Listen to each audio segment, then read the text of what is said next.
Information that we've obtained.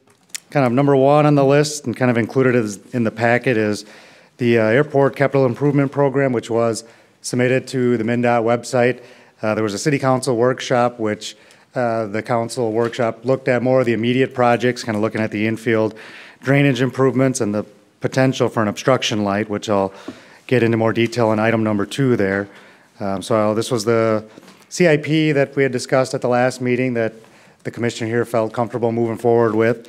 Again, it's not anything hard and fast that you have to, move forward with, and you still have the luxury of making any changes or modifications as you see fit. But just at the February 1st date, MnDOT takes a snapshot of it to kind of plan for their state fiscal year 19, which begins after July 1st. So I'll pause there if anyone has questions about the projects that are shown here. Silas, the one that's listed for 2018 approach the runway embankment to meet watershed. Correct. Has that been removed or does that remain? That project and the approach procedure remained on there. Okay. I'm unsure if they were put on there by your previous consultant or MnDOT themselves.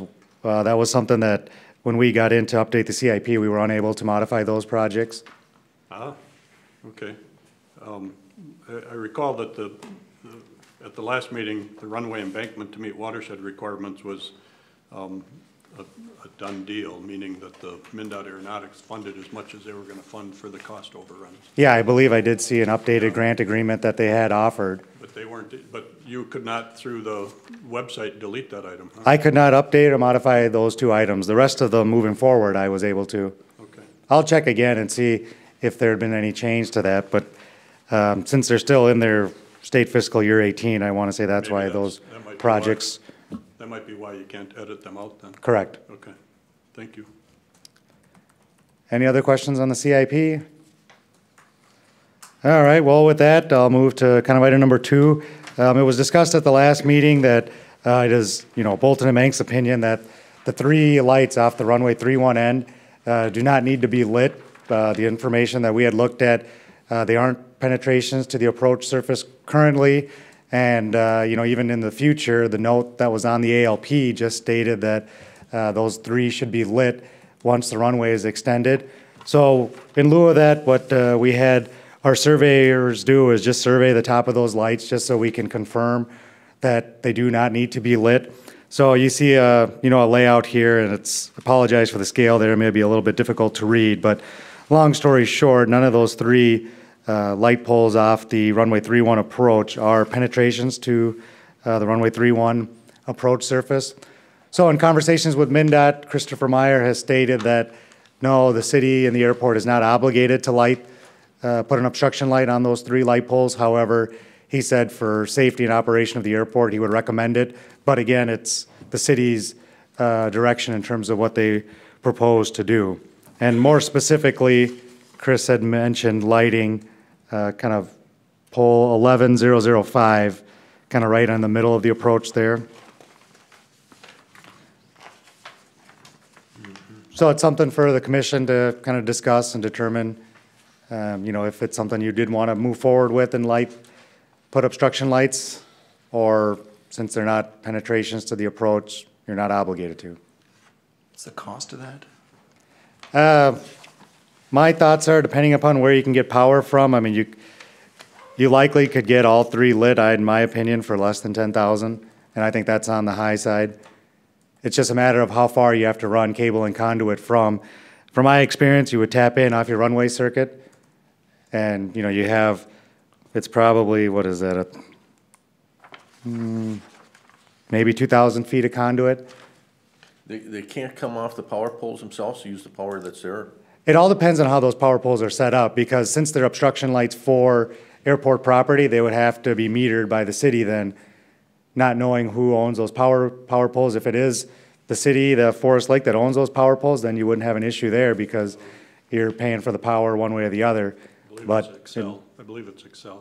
And there could be something you can make an arrangement with Xcel that you could power them off there, but from my experience at other airports, the utility companies are not willing to do that. Okay. But it is something that could be discussed, and not saying it's impossible to work with Xcel. So If there was if we were to get a GPS approach, is it more critical that they get lit at that point in time, or? No, because they're not approach outside of the penetration obstruction at this zone, right, at this time, no. And you're not, I mean, considering the length of your runway, you're not going to get a precision approach, which would change your approach surface. You know, right now, it's a 20-to-1, and it's not going to exceed that. Question. Yes, Could any of those be solar powered or not? you could go the solar power route. Good idea. There's new technology that does provide. Instead of running all that length of conduit? Correct, and that, I mean, it may be a little higher upfront cost, but then the long term, the rate of return on those would be more beneficial. I'm not aware of any obstruction lights that are, you know, approved now for solar, but considering, you know, it's a state-only airport, you're not required to get an FAA-approved obstruction light. And I think it'd be much more. Yeah, between A better LED and idea. solar, that'd be Correct. yeah. I mean, if you couldn't do solar, LED, I would recommend as the next best option, just for reduced power consumption. Well, if, you know, looking at $1,000 cost to the city, I would say that we'd keep it on that, on the 2019 CIP. What do you think? Is it on this upcoming year then? Obstruction light pole, yep, I see. I'm fine leaving it on. I mean, it's a safety. I mean, even though it's not required, it's still a safety. I mean, how much below the grade are we? If you look at, you know, again, I apologize for the scale, the layout, you can, there's a table, a penetration table that's Right. on there in the top left, which will tell you, you know, pole 10,004 is, you know, 2.7 feet from the surface, and then 10,005 and or 10,006 Oh, are, okay, thank you, yep.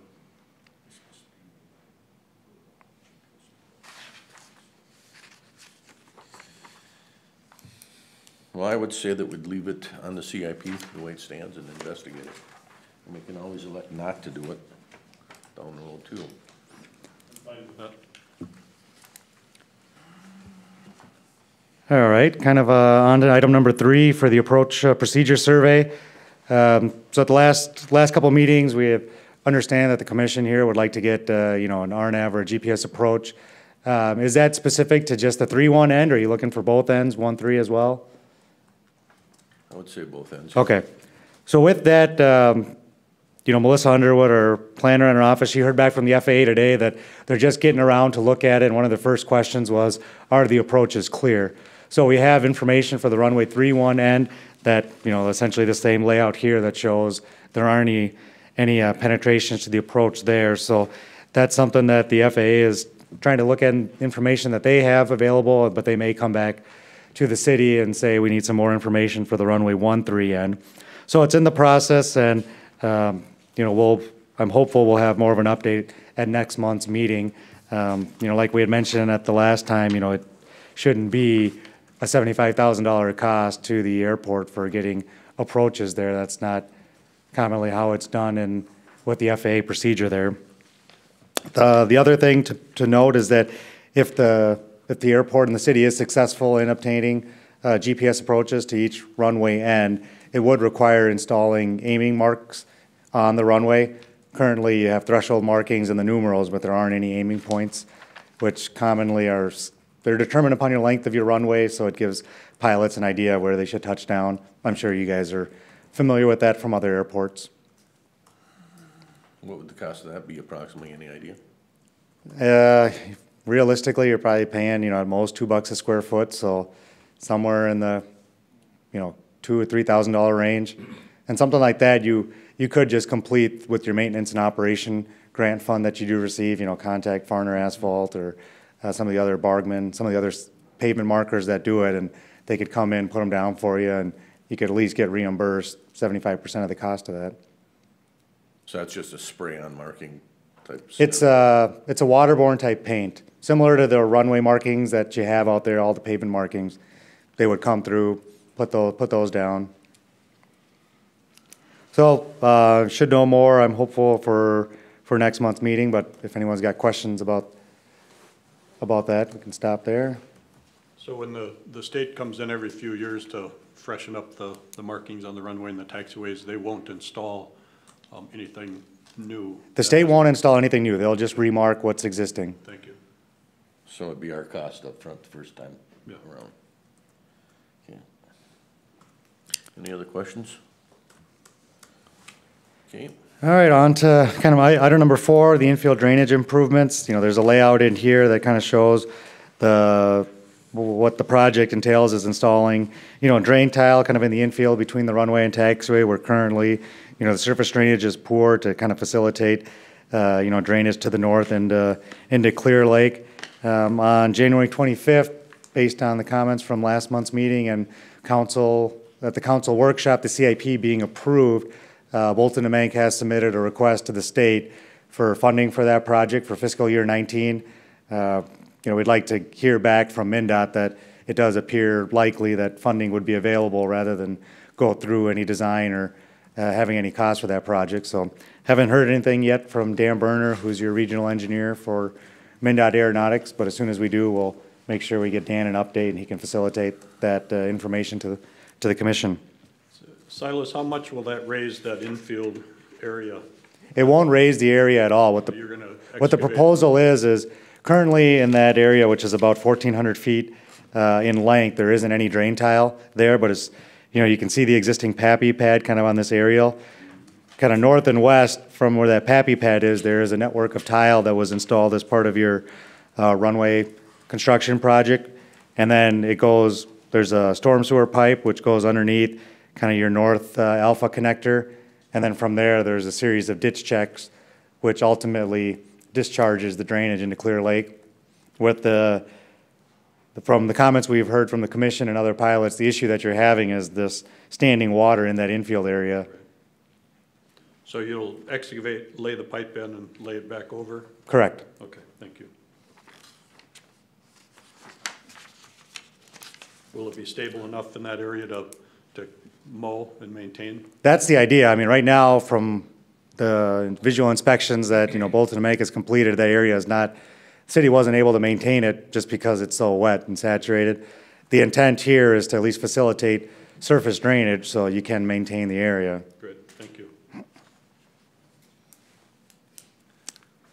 Well, if no other questions with that project, kind of number 5, the last layout here was kind of updated based on the comments from the meeting in January. Oh, sorry. I have a question on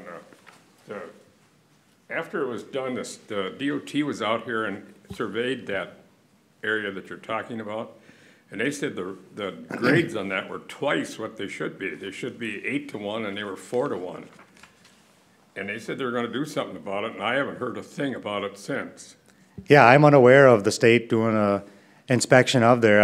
I know the design there I showed, was out there the day they did it, and they were checking how far out from the runway it was and how fast it went down. And they said, this is all wrong. It's 4-to-1 and it's supposed to be 8-to-1. And those edges are steep. If you go off here with an airplane, you're gonna go upside down. do you mean the other way around, that they were supposed to be 8-to-1, but they're in fact 4-to-1? I understand what you're That's I saying, yeah. meant to say. Yeah, they're 4-to-1 and they're supposed to be 8-to-1. I'm not sure if that's the case, you know, from the, I'm just going by yeah, what they said and by their transit when they measured it, yeah. but nothing was ever done about it. I mean, if that is the case, you know, that's an issue with either Check on this. It the seems construction, yeah. Nobody cares. So, Silas, from your knowledge of airport construction, have you looked at that aspect of that slope and how it meets, you know, the distance from the center line and the edge of the runway? From my review of the construction plans completed there, the grading that was proposed was within the MnDOT and the FAA requirements. Now, 4-to-1 is the max slope that the FAA will allow, but that's also outside of, you know, any safety area that you have there for the same reason Mr. Shipp is mentioning. You know, if you're a pilot and somehow you need to go a little right or left, you don't want to fall into a ditch. Right. But that 4-to-1 slope that's there is outside of the delineations for safety areas for the runway? If I'm not sure for certain, from my review of the plans, I can't recall if it did specify a 4-to-1 slope to get into Because that entire infield area that's shown in the black box was designed to be flat. And then you had the slopes back up to either the taxiway or the runway, so I think what Mr. Shipp is saying, it could be possible. They checked it out for the safety area off the runway, and then down the slope. And it was right at the spot where that guy just about died when he went in there and went upside down. And they said it was too steep. I don't know anything about it, but that was by their own figures and their own measurements and stuff, and then nothing ever happened. Filled up with water and. Do you happen to know who from the state was out doing their? Their engineers. Okay, so it must have been Dan Berner. It was Dan Berner and one other guy, yep. I'll follow up with Dan and see if there's any correspondence or anything to that I followed him effect. twice Correct. and asked him, and I never got a reply from him. Because if they were coming out to do an inspection, they would have either sent something to the city or possibly your previous consultant. But if you know they were here and they made that comment, I'm sure they would have Just documented it. Passing on what they told me, it Yes. was twice as steep as it should be. Well, it's definitely concerning, when you hear the comment from the state about that, but yet the airport still is operational. I will say, as part of this proposed project, there will be survey completed, so at that time, Bolton and Mank can verify it and ensure and see, and if there are any modifications that do need to be made, at that time, we'll complete them, but it's unfortunate if they are, because you'd already paid for it once to be completed, and then you're having to pay to correct it, which isn't ideal for anybody. I think it's important for you to at least understand if it's outside of those protection areas or inside of the protection areas to understand if there is a problem Correct. with that. I'll look at the plans and determine if the plans show one thing, but it's constructed differently, that's may be an issue. But for my preliminary review of the plans, I didn't see anything that was designed against, the MnDOT and the FAA requirements. Was Well, they the, said the design was okay, but it wasn't followed. So it was construction, twice as correct. steep As it should be. Yeah. Well, you're gonna have that whole thing dug up, so you're gonna have to redo all those angles and areas. Well, the plan was to put tile down the center, so there is gonna be, you're gonna have to excavate, and there's gonna be some excess material that does have to get spoiled. But, you don't wanna you'd rather invest, your city share in further development, not correcting, a design issue for a previous project, so, Well, that's what this whole thing is to Correct. design issue, correct, so. yeah. Okay. No, I will follow up with Dan Berner and see if there's any notes or anything that he has that would be helpful, because, there's another whole situation that you guys are going through right now for that particular project, and any information like that would be beneficial for the commission and council. Silas, has there been any verification that area for holding water is oversized? Has there ever been a verification of that to where we could get a more gentle slope and have additional safety protections? Yeah. Or could we submit something to Rice Creek Watershed to understand, well, my point is it oversized? And if it isn't, is there any way we could work with Rice Creek Watershed to get a more gentle slope off of the runway? Or just to shrink the thing up. I'm not certain if the area is oversized. From the information that, we've reviewed. The design there was per the Rice Creek Watershed District requirements, and they required holding the surface drainage on airport property for, I want to say, a 24-hour period before it ultimately worked its way to discharge. So I can't tell you whether or not that particular basin, even the basin that's kind of east of Taxiway Alpha, if they're oversized right on the exact requirements. I couldn't tell you that without going through and modeling the entire site. Well, the thing is, Silas, we're gonna put drain tile in it, so the thing's not gonna hold any water anymore. The intent there is to improve the surface drainage. It'll still hold water in a heavy rain event. Correct. I can't tell you what the design intent was there for keeping the entire area flat and then not having even any sort of slope going towards the north and the west where you do have a drainage network. But also take into mind the area south of your middle Alpha connector there is storm sewer there, which takes drainage for your area under your runway 3-1 end to the north, so that all goes into the infield area as well. So I wish I could tell you more or a better answer of how it was initially designed and if it's modeled the way it should, but I just do know that Rice Creek Watershed did approve this design, but they have not signed off on the final product because it's not showing 48 hours drive, Right. which is not news to anybody that operates out there. Okay. Well, we'll just have to go look and kind of examine that as we go. And Yeah, we're hopeful to get more information, you know, come the springtime here and do some additional survey if the state does find funding available for that project. our goal would be to get that thing filled in a little bit more would be our goal. And even if we have to somehow divert the water down the one side next to that taxi lane, it would be better to Correct. do that and have it, you know, a little bit more room on it. The only concern there was being if the design that was in place was approved by Rice Creek Watershed District, making any modifications or changes there could put the city in a precarious position with them regarding how they want surface drainage to be retained before it's discharged, so. Right. But not saying it couldn't be explored and, an option submitted for their approval. Was this tile gonna be designed so that it holds all that water and only goes off at a certain rate? I mean, I can't believe that you're gonna hold that much water in that space and be able to tile it out and not have a hole that's 6 or 8 feet deep lower than the runway. You sure can't need that big a base. Well, the intent of the tile is to infiltrate into the surface and then have a way to discharge. So I can't tell you if it gets to the depth of that existing basin that's there, it may have been designed to meet a certain holding requirement of surface drainage before it ultimately outlets. And that's unfortunately information that without having all the design parameters from the previous consultant, we're unable to model ourselves. But I know what the frustration that you guys are having, in particular that it's a critical area in between, you know, your runway and taxiway where if there are any potential, you know, incidents, that's a primary spot where one could occur. Before we messed with that whole thing out there, we could get a 3 or 4 inch rain and you could fly off of it the next day and it all taken care of itself. Now we're piling it all up and we can't get rid of it. Doesn't make any sense to me. No, and that's what we're trying to working towards to But why make did we improvements. do it? That's what I don't understand. Why, when the water was running away there before, we didn't create any more water by putting up a couple ribbons of blacktop, and all of a sudden this becomes a big major thing and we gotta have a 10-foot hole, the full length of the runway, to drain the water, to catch the water. I don't understand it. No, I can understand your frustration. Yes, sir. Okay.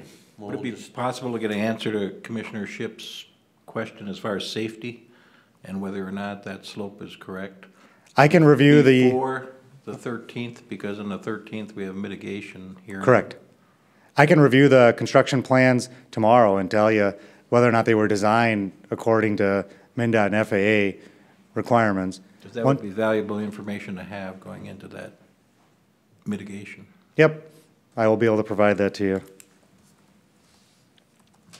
Do you think you'd be able to speak with the MnDOT engineer that was out here as well? Because his input on what was actually constructed, Yeah, I think would fall into that same discussion.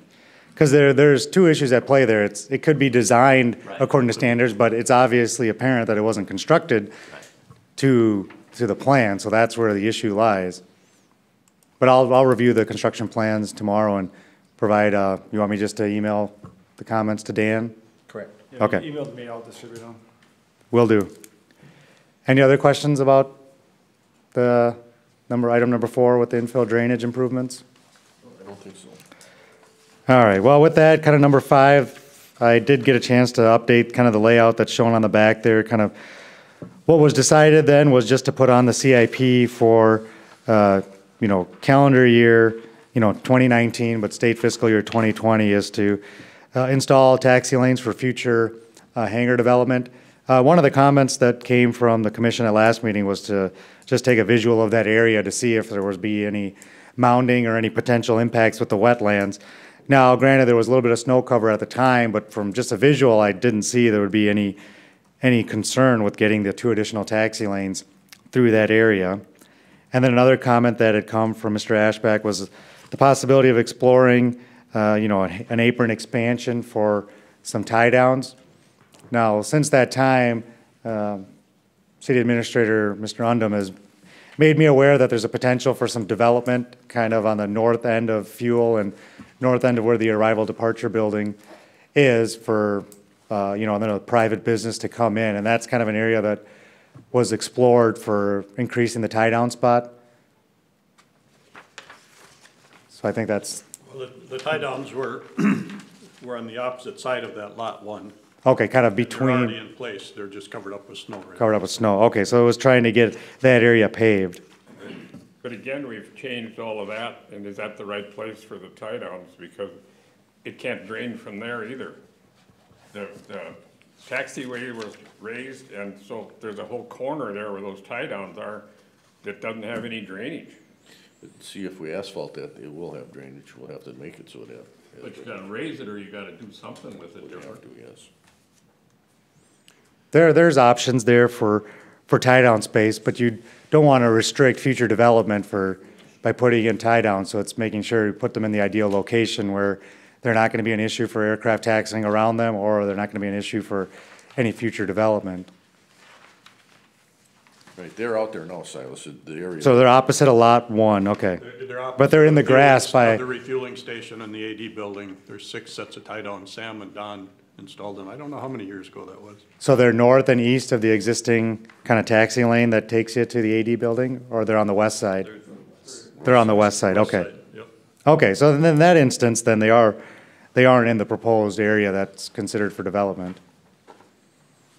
But I'll look into that and, as well, and get a revised layout, kind of showing both areas of some options for you guys to get a visual. I mean, being that's not a project that you're proposing for this year, you do have some time to figure out, what's the best course of action moving forward. With that, are there any other questions? I don't think so. Rick, I don't have anything. anybody else? Well, contact information's on there, so feel welcome to call or send me an email if something does come up. Okay, thank you very much, Silas. Thanks for the time. Thank you. Okay, item number 4, the CIP is pretty much finalized at this point, correct? Correct. There's really nothing that we have to do on it. Yep. And it needed to be updated to the state by the 1st of February. So, and that has been done by Silas. One note that I do want to discuss on that, at the workshop, the decision to move the T-hangers would move to 2029, just for the Correct. fact that there's It was left on but pushed back. just no money to do anything with. Correct. That's the thing. That's where that Both came. either private money or interest from the city. Can you read the top few items for the upcoming year? Because I don't have that list. Can you read what the top items on the CIP are? The top 2 items are approach procedure survey, well, I'm sorry, for 2019, infield drainage improvements, obstruction light power pole. Thanks. Dan, you want to provide that for? You got an extra copy Got too. an extra copy right here. Thanks. Okay, any more thing on the CIP? Rick, do you have any information on the PAPPys, or does anybody? I talked to Lindsay at SEH, and of course, if everybody remembers, MnDOT Aeronautics are the ones that offered to furnish the equipment for the PAPPys, and they've just been having a bugger of a time getting the equipment in and having it functioning properly. They've, again, installed some boards that weren't working, and it's still not working. So MnDOT Aeronautics is working with SEH and the construction company that did the installation, as well as the manufacturer of the PAPPys, and they have not been able to get the systems working, and therefore there's no date set for the FAA to come and do their flight check yet. So they're still not operational. Well, I hope all the other airports don't have this problem. Kind of reminds me of the fuel system when we first got it. Same It was deal. down more than it was up and running, so let's hope that the PAPPys, once they're working, remain working. Thanks, Rick. Item number 6, July 4th meeting. I put this on the agenda. We traditionally meet on the first Wednesday of the month. It turns out that the 4th of July is the first Wednesday of the month. Yes. I have not contacted Mr. Undum yet, or anybody at the city, to find out if we could delay that 1 week until July 11th. We could? Is that what you're telling to me? Let me just verify meeting calendar. You don't want to come in on the 4th? I don't think anybody's gonna wanna come in on the 4th, but that's, I'm just looking ahead and trying to plan. Glad you did, John. Thank you. Of course, my calendar's not working right now, but I don't think there's an Can we- issue with it. If we had to put it in a different room, we can put you in a different room. Okay, here. can we just Okay. put, do you wanna confirm this as an agenda item for next month's meeting, or Right, should we yep. just say July 11th? Should we You can just say July 11th at this point, and we'll find space for you. Space. to host it. Okay. Sounds great. Okay, thank you. We might have the space, being the first ones to bring it up, huh? There we go. Okay, item number 7, election of Airport Commission Chairperson and Vice Chair. First of all, I would like to thank Sam for his prior help on the board, and his input has been very useful. Thank you. And I'd also like to welcome our new chair member, Don, is it Sheeler? Steeler. Steeler. Steeler. Okay. Welcome to you. Thank you. Yeah, welcome. Thanks. Okay, I would like to open up the motions for chairperson. Do we have any motions at all? I'll motion that Don Stabler becomes chairman. Okay. You have any seconds at all? Don, are you interested in doing it? I'm certainly willing to do it. Being new on the commission, it seemed to me to make more sense with someone with more commission experience, but I'm certainly willing to do it. I'm Would up for the you- challenge. You're up for the challenge. So is that a second then? Can I second my Second the yourself? nomination? Sure, I'll second the nomination, yes. Okay. Any discussion? Yeah, can you tell us a little bit about your background and? Sure. Other than I know you live in Clear Lake, I think. That's all I know. Recently moved on to Clear Lake. My background, I'm a structural engineer. I lived in North Oaks for the past 17 years before moving up here. Served on the planning commission briefly down there a number of years ago, 10, 15 years ago. Moved up here. My son's a commercial pilot, and I am a student pilot, close to taking my check ride. I have my airplane down at Lake Elmo currently. I have 3 kids, and they're all in college, or one's a senior in high school, and 2 in college. And that's about it. Thank you. Okay, we've got a second. Any further discussion? All in favor? Aye. Aye. Aye. All opposed? There we go. Welcome. Okay, we also need a vice chair, and I'd like to make a motion that Mr. Shipp be the vice chair. I'll second. Any discussion? All in favor? Aye. Aye. Opposed? Motion carries.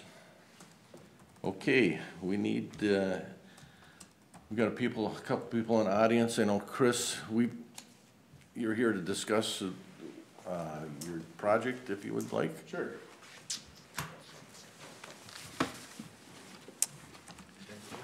Chris, I'm John Schmidt, I'm the secretary of the airport. I just need to have your last name for the minutes. Sure. My name is Chris Olson. We're here representing Northern Plains Aviation. My partner, John Peterson's here. We just had a few things that we want to discuss. We're really in the late stages of building. There's a few things, though, that we need to sort of figure out. Well, 3 things that are a little bit more pressing for us.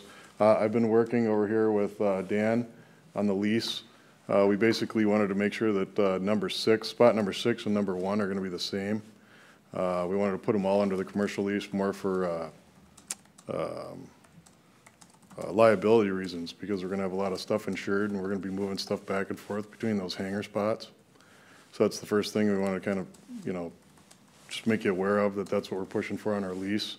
We did commercialize the lease because it didn't work for our capitalization program and our banking. So we did hand it over to Dan, and we've been working with the city on that, and so far it seems like it's fairly standard lease stuff on the commercial side. So we just wanted to make you aware of that. One problem we do have is that we noticed, we went out there and started looking through all the stuff for that spot 1, and it's a pretty large spot, and it's not pad ready. There's no utilities or anything going out there, and I was wondering if you guys had any suggestions on how we were gonna take care of that, because we don't own the land. Well, the utilities come right to the end of the blacktop, do they not? No, Where are they at? they're on the south side of the AD building and the, kind of where we put the Lions trailer. It's where the fire hydrant is. So on the AD building by the public road coming into park for the AD building, the car parking for the AD building. Right. Okay. So there'd have to be an extension or something there. So do we have to dig tar up to get at it then? What's that? Do we have to dig tar up to get at it? No. I can no. just, I mean, I had a conversation this morning with the city engineer and asked him that exact question, kind of like, what does utility hookup look like out there? He's gonna be investigating, coming back with numbers to see what service extensions would be versus having, if we have to extend. He's aware of this project. I did talk to him this morning, and he's gotta go back and put some numbers to it and see what the lengths are, the runs are, and we have an approximation where the buildings are gonna be, so we can at least get some additional numbers for what that, you know, what the cost of, if it's a service line extension, or if we have to do a full, you know, extension of, you know, utility improvements to get out to that facility. But initially, off the top of his head, he was fairly confident like a service line extension would be able to meet their needs. So he's kind of, he's aware of it, we're pulling numbers together. Service line extension is what, just a 4-inch? Yeah, just to Sewer hook pipe up on and it. He water. just said he had a couple, I think, you had the clean outs in case, since the length of it, there potentially would need to be clean outs in there in case it did plug halfway between the building and the main, you know. That doesn't have to go down near as deep. Yeah, The question is, though, if there's future development along there, then what? and that was the question we talked about this morning, so he kind of, I gave him kind of the latest, when I talked to Chris, you know, last week, or this week about it, and kind of gave him the update, and so he's taking all that back right now and is working on developing that exact scenario. What does future development look like? Can we do a service line extension? How do they all impact? Is there any, do we need to tear up any existing infrastructure to get the utilities underneath? So he's gonna come back with kind of the full scope of that. He's working on that right now. So until he gets back with us, it's really, Yeah. really can't answer any questions for you, I guess. Okay. Well, at least I wanted to make sure we're all on the same page and going the same way. I mean, that spot 1 over there probably needs, what did we say, for sand? Quite a few truckloads. It's gonna, It needs what? it's gonna need some sand. So, to level that out, it's not level where it's at right now, that spot 1 that goes all the way out there. So I don't know what I can't remember what was the number he was saying. How many tons was it? 180 tons. Probably gotta be hauled in, which it sounds crazy, but it's, you know, it's probably 2 days a dump truck. Cost-wise, what is it, 180 tons to haul? I mean, it's probably $350 a load, and I don't know what they charge for it. I mean, I know that the city of Forest Lake, I think right across the road over there has it all, the sand, and if they bring it in, we could probably push it around ourselves, but there is a cost to it, and we don't, Seven to 10. yeah, 7,000 to 10,000 probably. Yeah, lot 1 was never a ready-to-go pad. It was a Right. future pad, so. Yeah, we understand that. With Dan, we understand that they didn't know what was gonna happen there, so they didn't develop it in case it was something different, so we Do you understand. narrow in, Chris, how big a building you wanna put there, or multiple? We're gonna buildings? put multiple buildings. We're gonna do an 80 by 80, 80 by 80, and 80 by 120. The weird layout is just because it's basically a cliff that goes down to your drive there, or the parking. So we would have to extend that so far that it probably wouldn't be worth it. So the 80 by 80s would fit on the existing pad, then we go by the 80 by 120 at the end. And then you could still build the road around without interfering with what's existing already. We're pretty sure we have the 80 by 120 full already, so. So some of the complications that we talked about several years ago when Greg Herrick was interested was, if some of that area was ever to be developed, we need to make sure that the road can go through there and it's not taken over by parking and and things like that, you know, a car road to access the hangars on the north side. Another issue was the utilities, which is getting understood.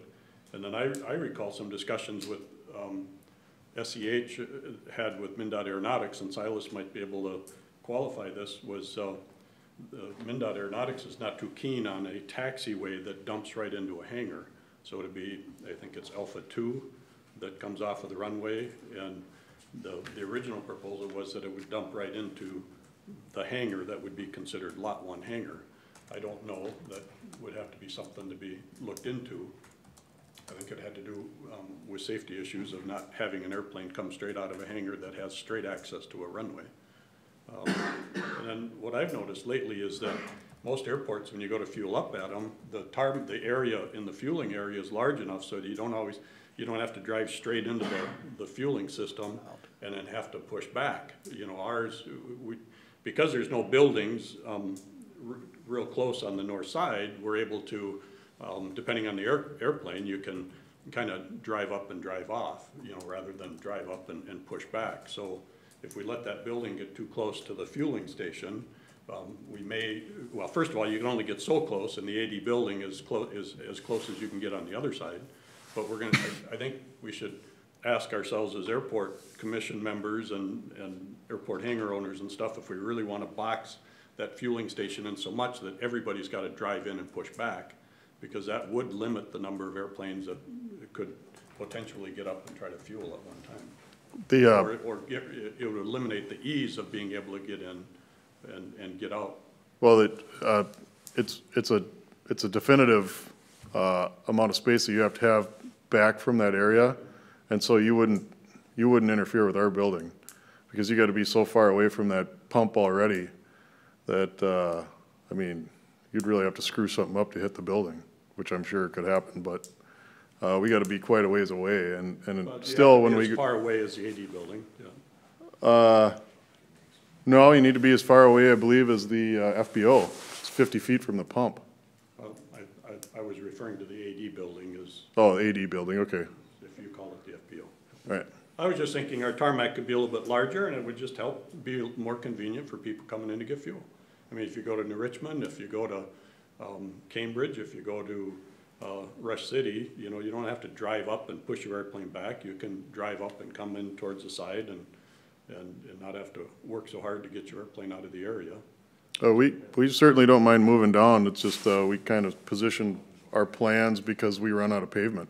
So I just want to bring Taxiway. up those things. So obviously you're trying to do your design layout, and I thought it was important to bring up information Sure. that we talked about. There was the accessibility, the fueling station was not discussed prior. It was something that I've noticed lately. So, and I'm not saying that stops development. I'm just saying that that's something I've noticed. So, Chris, do you have a layout at all? We've been working with Dan here. We're really close on it. We just needed to get the final square footage put together, just because we had just things that Rick was talking about there. We needed to make sure that we had all the sizes and stuff, and then make some decisions on the end and see what the city and the airport commission is willing to do as too. I mean, we certainly, I agree with Rick, as I would like to see more space at the fuel. I mean, I don't want my building hugged up next to the fuel side. If something happens there, I don't want my building going up in flames, right? So I'd like to be further away too, but as we push those buildings down, we run out of space. There's no taxiway down there. So then we gotta throw a giant cement pad in there, and that gets expensive too. maybe lot one becomes not a good lot for you. You know, you can only make so much out of a lot. So, but I think what we need to do is you get the layout and we'll go over that. That's what we're, at this point where the project kind of sits, once we get the layout, all these questions will be, answered, we can address them at that point. We actually have some, layouts that are there, we can kind of move and see if it fits and everything, so. We're working with them to get the layouts and then, spacing and all that other stuff, and that'll kind of drive the next part of the conversation here, is once we get that set, along with the utilities and everything, we'll actually have kind of a more of a concrete project coming to fruition here. Yeah, we would love to just put them all together, but we've discussed before, if you do that, then you have a building that's so big that if anybody ever wanted to buy it from us, you limit the amount of people that could do that. The other problem with that is, you start running into, like we could run a 4-inch main down that portion of the airport instead of a 6-inch main, because now you're talking about, the engineer will tell you, now you're talking about serious water sprinkler systems. So if we get too big beyond 12,000 square feet, now you gotta start. So we could go to an 80 by 120, that's about 10,000 square feet, and stick with our existing plan. And then keep flammables, we have different ideas for keeping some hazardous and flammable materials around without having to keep them in the building. Okay. What other questions did you have, Chris? That's about it, really, I think, unless you have anything, John? No, we're good. We just wanted to make sure you're aware of what's going on, and like I said, we're working with Dan. I've got business cards for me, so you can contact me. And Sure. I'll give them to you before you leave. Okay. Thank you. Oh, go ahead. I'm just curious, the nature of the business, it's gonna be aircraft maintenance? We have maintenance that's gonna come in. We're gonna try and do interior work. We'd like to get a paint shop going at some point, but, I mean, I've already partnered with somebody. We gotta get the main building up first. We'll be doing some maintenance, storage, flight instruction. We'll have a whole bunch of stuff going on. Like I said, I think the first building's already full, so I don't know if we're gonna have to do a whole lot to get that one going. It'll be the next ones that start to get more tedious. Excellent. We'll keep working. I guess my question is, what timeline are you looking at? I mean, We want this thing built tomorrow. yesterday? Yeah, I mean, we're just, a few of these things, like I said, it's the pad really is gonna be our biggest, competitor right now. We gotta get that pad figured out and the power and water and electricity over there somehow. We gotta get that all sorted out. Yeah, survey of the lot. I mean, we've been working with these guys. They've been doing a good job for us, but we gotta, when the frost comes off, we want that building up. So we've got all our plans and everything together, so we're just waiting for final numbers. Excellent. We'll keep working on it. Yeah. Any other questions, gentlemen? No. Okay. Thank you. Thank you, Chris. Thank you, Chris. Mr. Chair, I had one item too. Pardon? I had one item also. Thanks, guys. Thank you. May I? Sure. This is not on your agenda. The Airport Commission and John Schmidt, the volunteer secretary, was presented a while ago with a gentleman from the city of Forest Lake. And he came here, he's a building official, he said, you definitively have to have bathrooms in your hangars. Period. I don't believe that. So I called the State Department of Labor. And I ended up talking to the guy on the phone that wrote the regulations. He's the guy that wrote it. And I've got his name and phone number, and I'll share it with anybody present.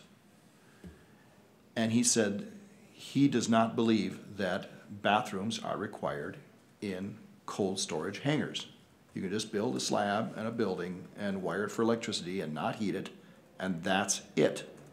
Bathrooms are not required by state building code. Period.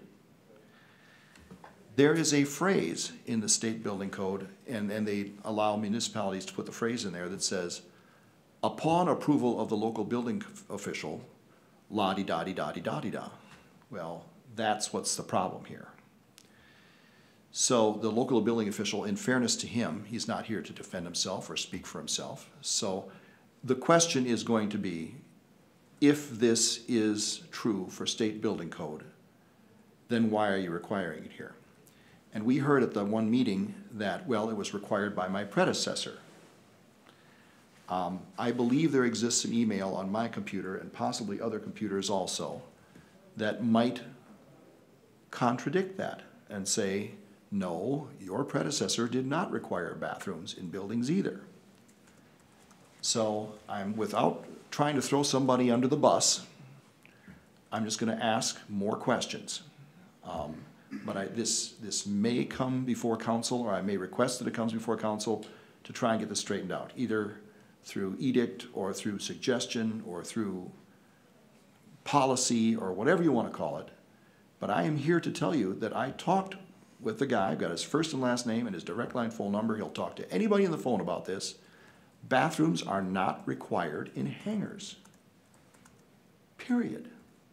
He had another rule that said they had to be available within 500 feet. That's not true also. Okay.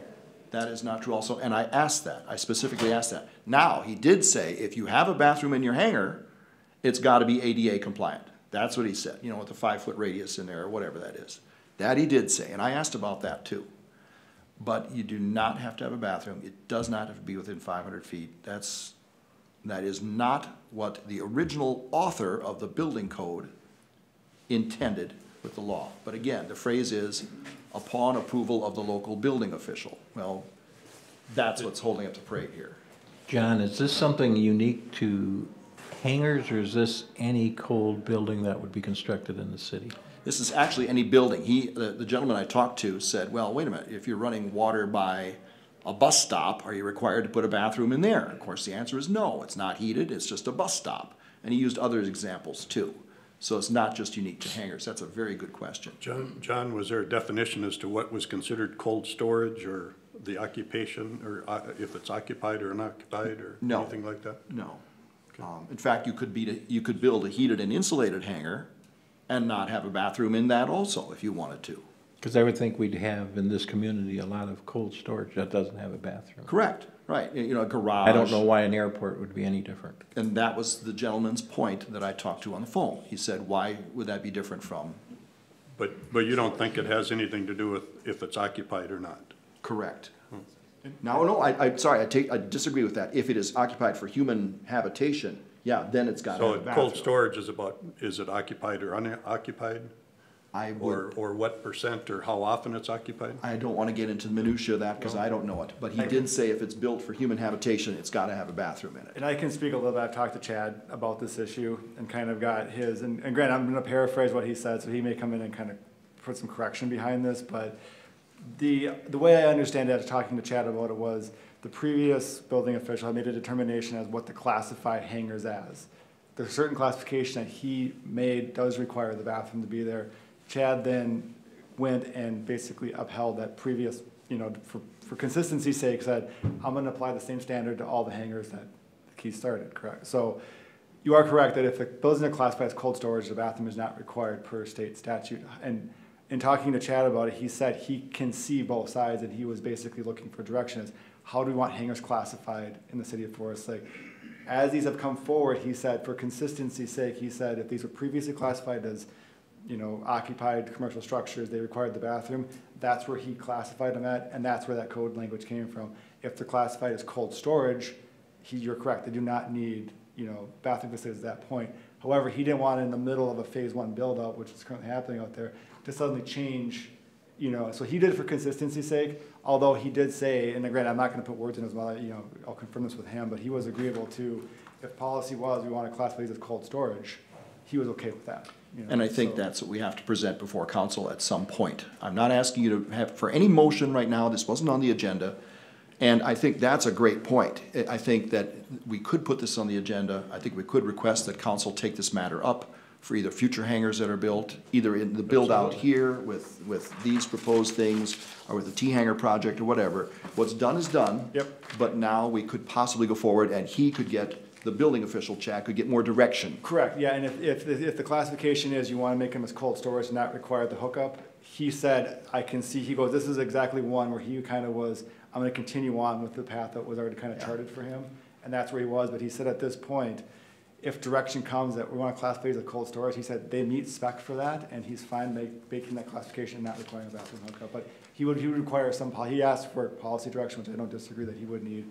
That, so we could go back to, if somebody challenged on, he could say, the policy in Forest Lake is to classify these as cold storage and not require the hookup. So that's gonna be my proposal, is that we put this on the agenda for next month, that if there would be a motion coming forward to request the council take up this matter and give direction to Chad and say for cold storage, bathrooms are not required, I would think that would be the best way to go. I'm not trying to vilify anybody here, I'm just saying this is the way it should be. I would think it should follow whatever is required in the rest of the city. I mean, for For cold storage, yeah. Just to be consistent throughout the Yeah. community. Yeah. Also, I did give Chad's phone number to the gentleman that I talked to at the state, and he was courteous enough to call Chad and have a discussion, and he just reported back to me, they did have a discussion, but he was, for professional courtesy reasons, he was not going to delve into what the discussion was about. But he assured me, and he sent me an email essentially saying that bathrooms are not required. So with your permission, I'm going to put it on next month's agenda, and I think we should take it up in form of a motion. It should go up before city council, and maybe council can give Chad some direction with that. If that isn't, I can request Chad attend the next meeting just for clarification, because obviously he has a lot more Stake in this, expertise yeah. in this than I do. And Yeah. I'd rather him to speak to the nuance of this, because this kind of does become a very nuanced issue in terms of Yeah. classification. I want his input and his expertise present as well. Thank I'd you. say go ahead and put it on the agenda for next week. Real good, thank you. We've got another meeting here at 7 o'clock, so we might have to wrap it up shortly here. But You have a it's, question over here? yes, I was just gonna, following with that, with the bathroom, is the purpose of this in respect to all of the hangars? Or as we are looking at the possibility of the new hangars and the feasibility of creating an economical T-hanger facility and reducing the construction costs of that? That was my intent. Okay. We've had bathrooms required up until now. I don't think they should be required in the future. I think these hangars would be great cold storage hangars. I think the T hangar would be a great cold storage hangar. It doesn't need a bathroom. That's kind of where I'm going with this, Okay. yeah. okay. Anybody else from the floor?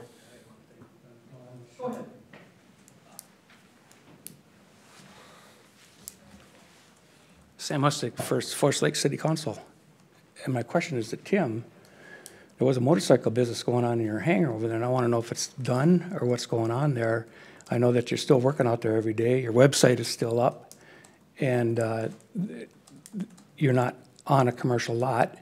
And not only that, it's not a non-aviation business going on for profit. So I want to know when that's going to end there. Yes, I am still doing some work out of there, Sam. And I don't know if, I hadn't planned on putting an end to what I'm currently doing. You see no traffic coming in and out of there. It doesn't, It makes no difference. It's no different than somebody starting a business in a private garage in a residential area. What you're doing is against it's putting all of us in jeopardy, first of all, plus it's putting our funding in jeopardy, because it's a non-aviation activity.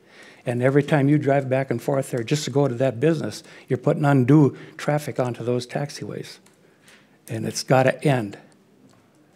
And if you say it's not going to end, we'll make it end. thank you, Sam. Okay, we're about out of time. I think we're gonna have to wrap this one up. I will make a motion to adjourn. Excuse me, may I speak too? Or can I just have 3 minutes? Mayor only gives me 3 minutes to speak, so I'll be real quick. Adam Grabowski is my name. I'm a citizen of Forest Lake resident, 165 First Street Northeast. Kind of interested why the mayor didn't appoint new people to the council or to the commission other than this gentleman. Applied twice in a row. I've got a negative response. I guess I'm just not part of the crowd. My other point is I found a business, Boss Hog Concepts, that does work out of our Forest Lake area, airport. The addresses are there. They're on the internet. And I did happen to take a look at the lease copy under aeronautical activities. And I'm sure, being on the commission, we'll all understand what that means. So help me understand if a motorcycle is an airplane, or an airplane is a motorcycle. That's all I got to ask. I ask that the mayor take a real close look at what he's done and who he appoints to the council or his commission. Thank you. Adam, I'm sorry, I didn't get your last name. Grabowski. Could you spell? Grobove. B-O-V-E. Thank you. The third. Thank you. So noted. Thank you. Mr. Ship?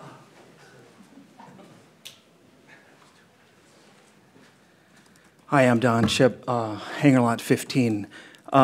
I would recommend reviewing the grade off the side of the runway. It seems excessive to me, but it's all about what is the actual spec. It's either legal or it's not.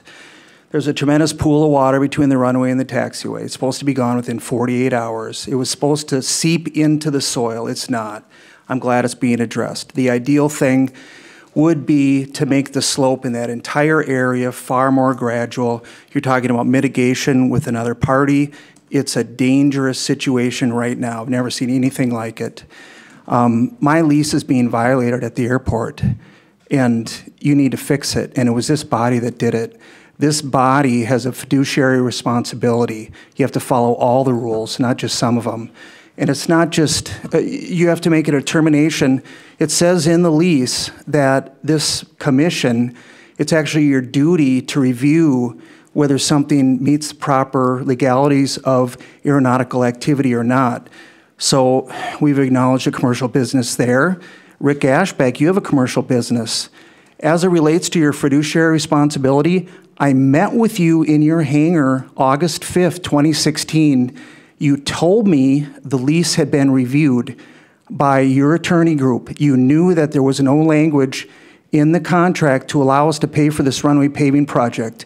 When I was given the opportunity to speak at it, I opposed it. And we have 3 council members that are here. Mr. Freer, you were there.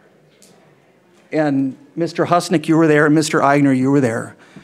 And I want it fixed because I rent 7,200 square feet of space. I pay by the square foot. That's it. Thank you. Jim? Mr. Chair, I know we're out of time, but with so many people believing that the leases are being violated, and I think a future council meeting needs to, a future commission meeting has to address the language in the lease, and maybe it's time that the hangars are opened up and all that is looked at. So before the hangar doors are opened up, there has to be identification and understanding of what is a violation and what is not. So, but it's very clear that a lot of people here think that it's time to have the airport commission work with the city and establish the standards for what is a violation, and then it's time the doors of the hangars are opened up and see who is. So it isn't a matter of the door, it's a matter of the lease and being charged for something that doesn't exist on that lease. It doesn't have anything to do with what's in the hangar at this point. Well, it's aviation use, sir. So. Okay. Jim? I was wondering what the latest date for the replacement of the roof on Hangar Echo is. Anybody heard? There's an email that went out. Did you not get forwarded that? I'll circle back with Dave and get the latest update for you and have him contact you directly. Terrific. If hangar lots on the south end become available, I'd like to have the opportunity to list my name on whatever list there is first. I want to claim first dibs, at least to be able to write my name down. Who knows if I'll ever be able to put a hangar up there, but I at least want to have first opportunity to write my name on the, I want the pick of the litter, okay? Officially spoken. And I just had one question briefly of Mr. Parmar. Did you say that if it were retiled in the area that they're talking about draining between the runway and the taxiway, did you say that would exit to the northwest? Was that correct? The area in question currently doesn't have any drain tile. Yep. But what we would design is for that tiles to continue to go north and to the west in the runway and taxiway infill area. Yep. To existing tile that's there. Okay. Which ultimately all flows through a storm sewer network. Okay. Ditch network into Clear Lake. Which, just my personal observation is it seems crazy to tile stuff into drainage areas when we got that special little wetland. Why not put water in the wetland? So I'd sure like it if you considered addressing putting wetness into the wetland. Since we're unable to remove that, we're stuck with that. Why not send it that way? At one time, Jim, that was considered a protected wetland and you couldn't feed it, even though it was failing. So, but maybe it's possible that Rice Creek would be willing to allow us to feed a failing wetland. That would certainly be a reasonable thing in my view. Okay, thank you. Okay. Thank you. Okay, has been a motion made to adjourn? Yes, no second yet. Second. I'll Okay, second. thank you. All in favor? Aye. Aye. Opposed? 7:06, thank you.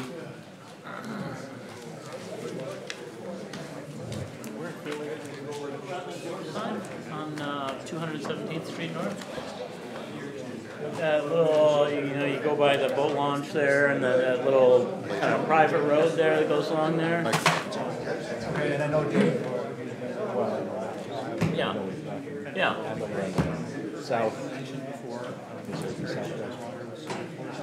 Southwest corner, south. On the, oh, okay, on the, there's a road that runs along, and then it comes to a wetland at the end. Yeah.